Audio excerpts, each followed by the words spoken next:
the past few days, I've been asked if Doom Eternal is as good as Doom 2016, and I really had to think about what to answer.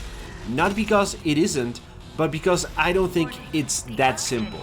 Here's the thing, in Doom 2016, I felt like I was a beast.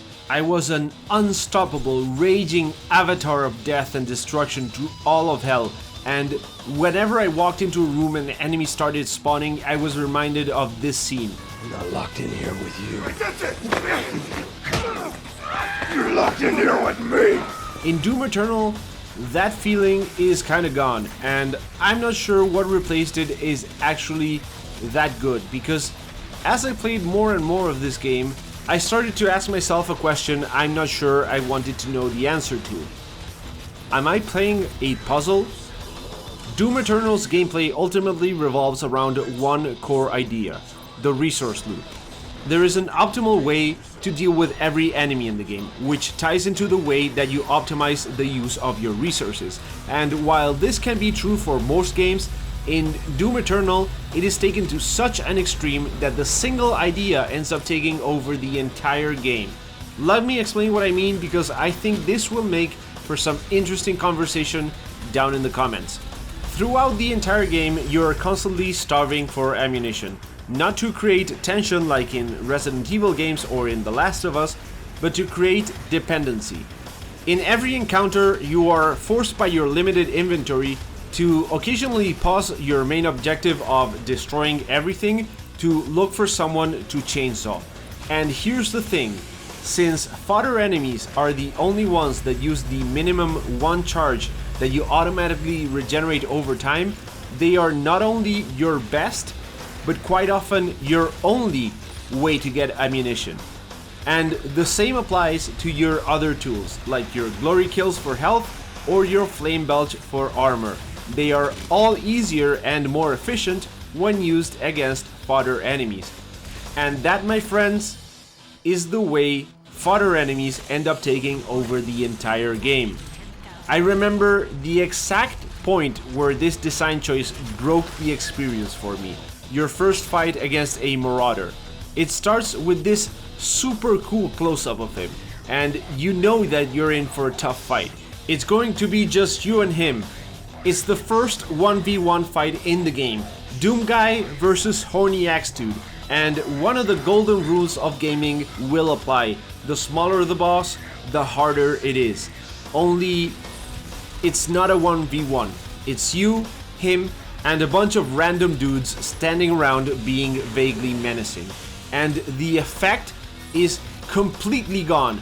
The moment is broken. It's entirely diminished because the game needs to provide you with a way to get your ammunition or health back so you can get through the fight. And instead of just placing some ammo boxes on the ground, they force the chainsaw mechanic on you. They even have the traditional massive stockpile of health, armor, and ammunition just outside this fight, but since your inventory is so small, it's seemingly not enough.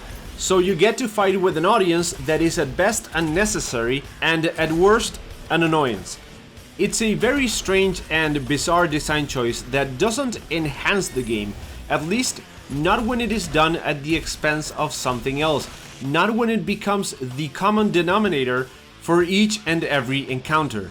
In every single fight, they are always present, because the choices they made require them to be. Your inventory is far too limited. It can't hold enough ammunition for a big fight, not even half of one.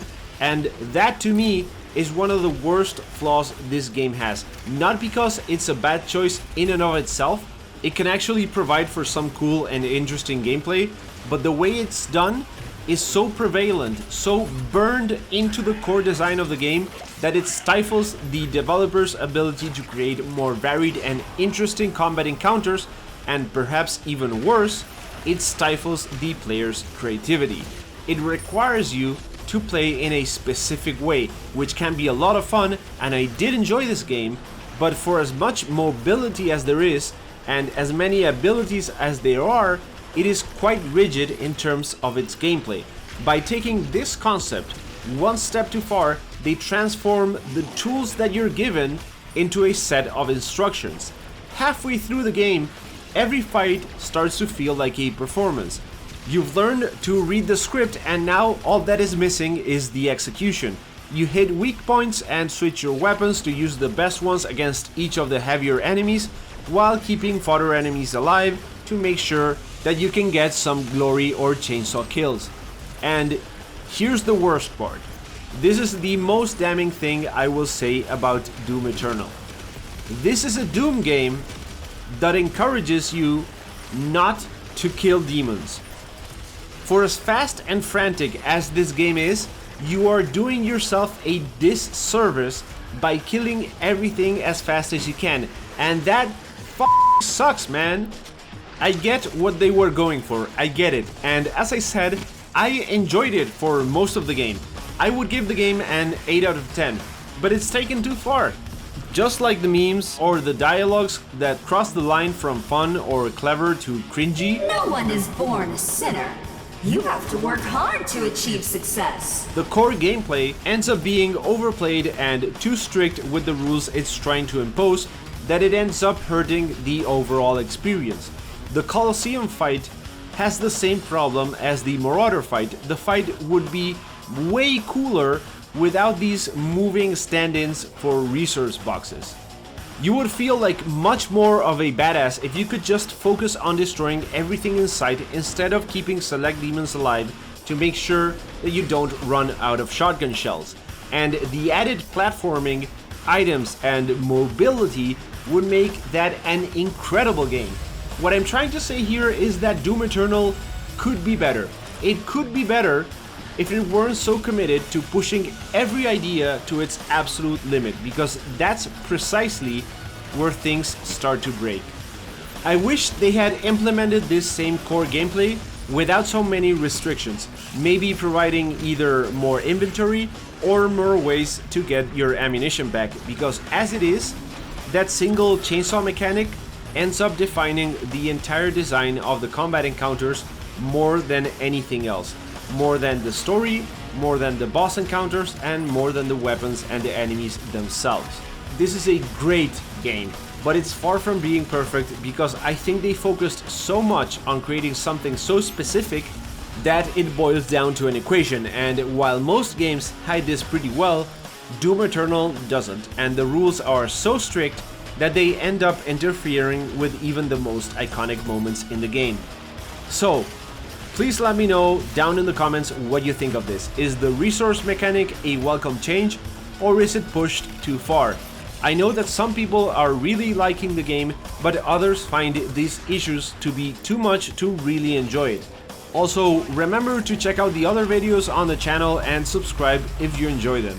I hope you liked the video, and if you did, maybe I will catch you in the next one.